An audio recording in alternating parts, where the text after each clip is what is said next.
Hey guys, my name is Leah Hicks, and this is my video log or my blog.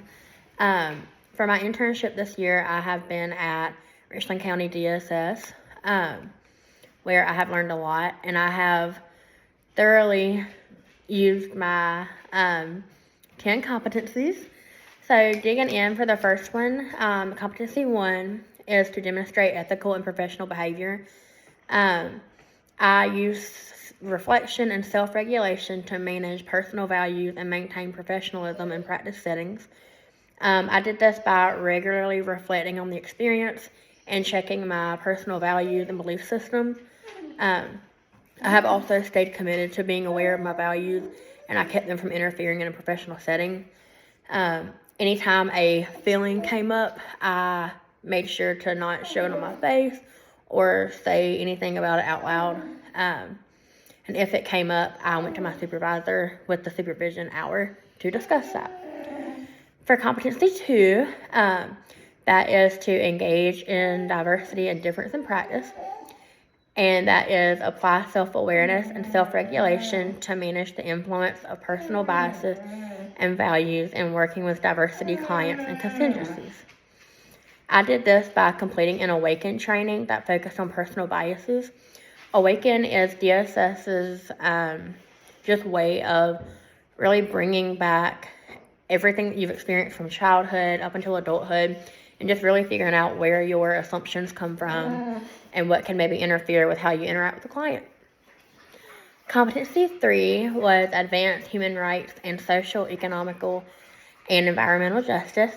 I did this by applying my understanding of social and economic and environmental justice to advocate for human rights at the individual system levels.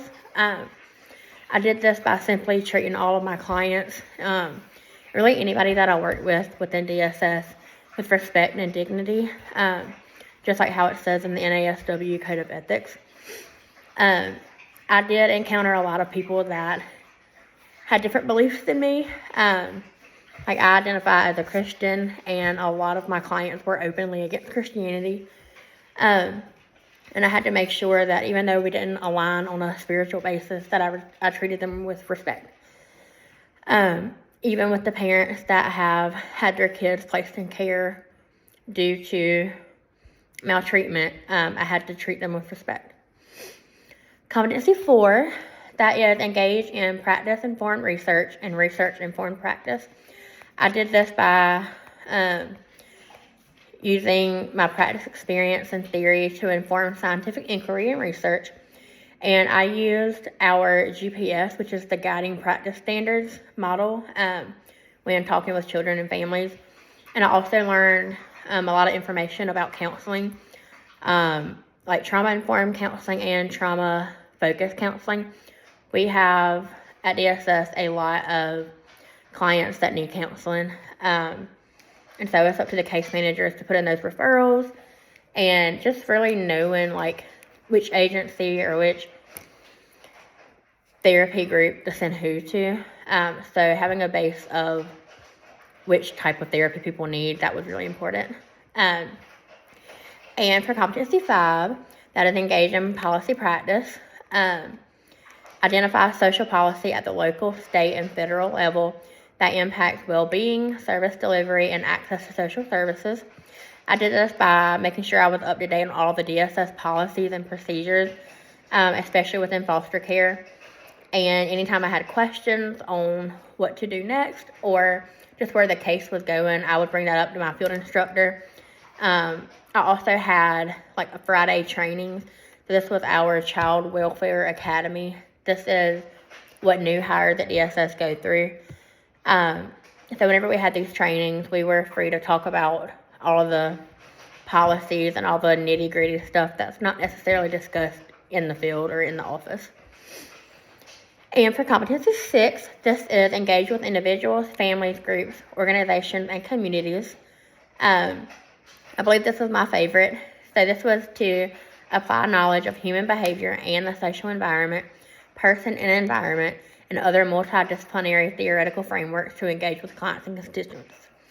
I applied my prior knowledge of human behavior and theoretical framework when working with clients. So I believe this goes with another competency a little down the line. But really just knowing how, I think it's like the ecological systems, how everything just works together. How a client, how their home life affects their school life, affects their work life, affects just their family all the way around. So me knowing just all the theories and just understanding how systems work together has helped me be with clients and understand where they're coming from and what makes them who they are. Competency 7, this is assess individuals, families, groups, and organizations and communities.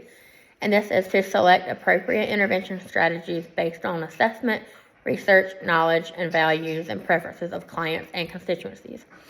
I did this by helping come up with interventions that best fit the client's needs at the time. So this would be coming up with a treatment plan for a family. So we had a kid who had some maltreatment issues, so we had to remove them. We had to bring them into care. But we came up with the plan that one of the parents needed to go to parenting classes and anger management classes. So that was part of their treatment plan. And once they complete that treatment plan, they'll get the children back if it's successfully completed. So just knowing where the family's at and knowing the appropriate interventions and when to bring those in, that was really important. Competency 8, this is to intervene with individuals, families, groups, organizations, and communities. This one was very interesting as well. This is to use interprofessional collaboration as appropriate to achieve beneficial practice outcomes. I did this by asking for help or guidance from other coworkers and interns, specifically my supervisor and my field instructor. I don't know if the term "it takes a village" applies here, but in my eyes it definitely does. There was a lot of cases that kind of stumped me, and I didn't know what to do next, or I just was as confused on what would happen next. So I would always go to someone to get clarification, really relying on my team to make sure the families get what they need. And competency 9, this kind of goes along with what I was saying earlier with I believe it was competency 6. But this is to evaluate practice with individuals, families, groups, organizations, and communities. Specifically to apply knowledge of human behavior and the social environment, person and environment, and other multidisciplinary theoretical frameworks in the evaluation of outcomes. I did this by using prior knowledge to assess outcomes of cases. So let's go back to the treatment plan example. If we had a parent that didn't complete a treatment plan, we wouldn't have a leg to stand on to return that child with said parent. So just assessing what the parent has done on their end to be better, to make sure the incident that brought the kid into the care doesn't happen again. So really being involved with the families, knowing what happens, knowing what they're doing to correct issues. I feel like that is a very good way to evaluate just practice. And last but not least, probably my favorite, competency 10. This is to promote and engage in self-care. I did this by identifying and experimenting with effective self-care strategies that aim to reduce risk and provide relief tailored to one's unique identities. I actively and frequently engaged in self-care activities like journaling, debriefing, and prayer, and just talking about my day with my supervisor. This internship has been very challenging. I've seen details, I've heard details that are just really hard, and we actually consider that like a traumatic experience, like secondary trauma, and it's very common in the DSS workplace, and I have experienced secondary trauma already, so being able to promote self-care and engage in self-care has helped me a lot.